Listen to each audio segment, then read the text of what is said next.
Welcome back to another explainer. Today, we're tackling the wisdom of assets over liabilities.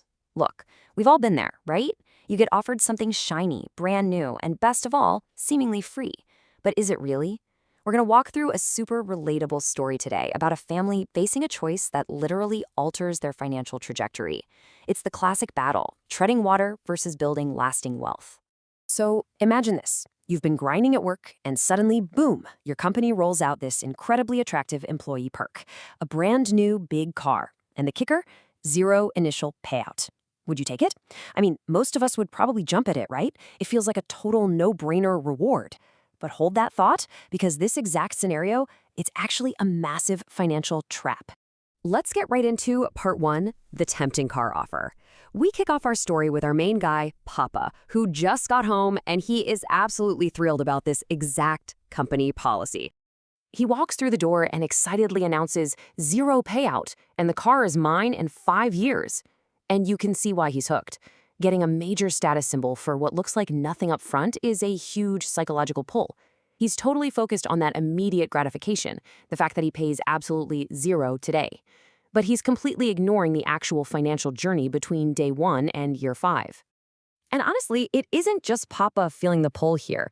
His 15-year-old daughter, Nidhi, jumps right on board. She votes more a big red one, pointing out that people are going to be jealous. And, like any teenager, she admits she's a little embarrassed getting out of rental cars at the Cineplex. Combine her social pressure with Papa's fear that his coworkers might laugh at him if he opts out, and you've got a perfect storm of emotional, status-driven spending. Which brings us right to part 2, asset versus liability. Because just as Papa and Nidhi are getting completely swept up in the hype, Mama steps in with a much-needed reality check. This right here perfectly captures the clash of mindsets happening in their living room. On the left side, it's all about status and pride. The big red car, making people jealous, Papa saving face at work. But on the right side, Mama breaks down their actual utility and needs.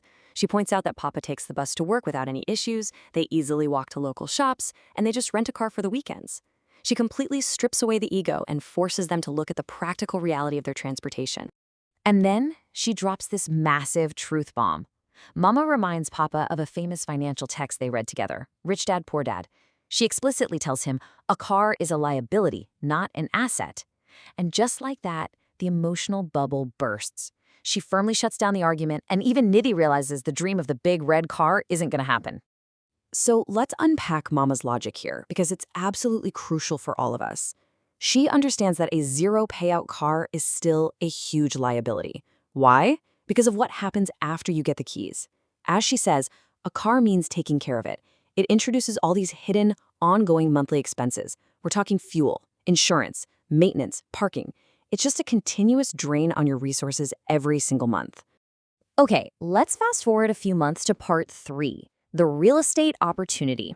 Papa's company comes out with a totally different scheme, and this time it's for a discounted flat. Now, faced with this real estate offer, Papa actually hesitates. He looks at it and says, "It will cost much more than the car." And right there, he's falling back into the exact same mental trap. He's judging the financial decision purely by the upfront sticker price, the money leaving his pocket today, instead of looking at the long-term value it's going to build for tomorrow. But Mama, she spots the difference immediately. She insists they go for it, clearly defining the flat as a true asset. Unlike the car, the resale value of this flat will be far higher than the discounted initial price. It acts as a long-term store of value. It's actually putting money into their net worth over time, rather than bleeding it dry every month. Plus, it gives them a place to finally call their own. And that brings us to the real payoff of our explainer today. Part 4, the ultimate financial lesson. Because the choices we make right now absolutely lock in our financial reality down the road.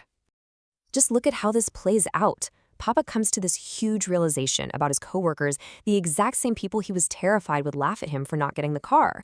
Well, it turns out those coworkers who took the seemingly free car, their monthly expenses became way too high. They choked their cash flow with that liability, and because of that, they couldn't afford the flat. But Papa, by skipping the car, kept his expenses totally manageable. He preserved the financial bandwidth needed to actually purchase the wealth-building flat. And the payoff for that discipline is just incredible. By avoiding the trap of a liability, the family secured real, multi-generational wealth. They get a place to call their own with a resale value far higher than the purchase price. But it's also about lifestyle, right? Nidhi finally gets her own personal room. And even better, they picked out a layout with an extra room so the grandparents can shift in with them. They literally traded the temporary status of looking cool at the Cineplex for permanent, generational family comfort. Which leaves us right here. Papa, Mama, and Nidhi's story isn't just about a company car. It is a literal blueprint for how we should all be looking at our money. So I want to leave you with this final provocative question. Next time you look at your bank statement, ask yourself, are your monthly expenses just building your status, introducing hidden costs that drain your resources, or are they building your assets, securing your family's future and creating real long-term value? Thanks so much for hanging out with me for this explainer. Keep analyzing those decisions, and I'll catch you in the next one.